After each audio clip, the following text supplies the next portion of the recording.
అనంతపురం జిల్లాలో పరిటాల రవి హత్య అనంతరం ఆయన వారసురాలిగా ఆయన భార్య పరిటాల సునీత రాజకీయాల్లోకి అడుగుపెట్టారు. రాప్తాడు నియోజకవర్గం నుంచి గెలుపొంది ప్రస్తుతం చంద్రబాబు కేబినెట్ లో మంత్రిగా కొనసాగుతున్నారు. అయితే మంత్రి పరిటాల సునీతపై అనుచరులు తిరుగుబాటుకు దిగుతున్నారు. తనయుడు పరిటాల శ్రీరామ్ ని రాబోయే ఎన్నికల్లో బరిలోకి దించాలని ఆమె ప్రయత్నిస్తుంటే, మరోవైపు ఆమె సీటుకే ఎసరు తెచ్చేలా ఆమె అనుచరులు వ్యవహరిస్తున్న తీరు ఇప్పుడు అనంతపురం రాజకీయాల్లో సంచలనంగా మారింది. చంద్రబాబు ప్రభుత్వంలో పేదలకు న్యాయం జరగడం లేదంటూ వారు ఆగ్రహం వ్యక్తం చేస్తున్నారు.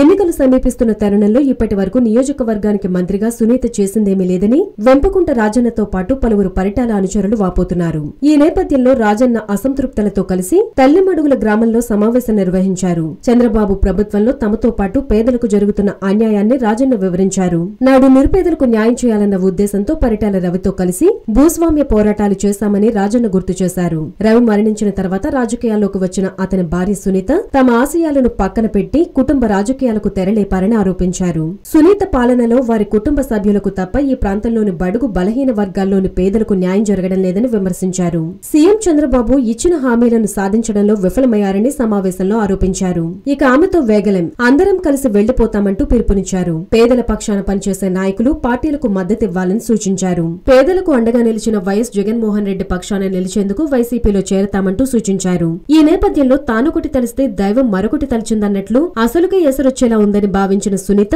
దిద్దుబాటు చర్యలకు ప్రయత్నాలు చేస్తున్నారని సమాచారం.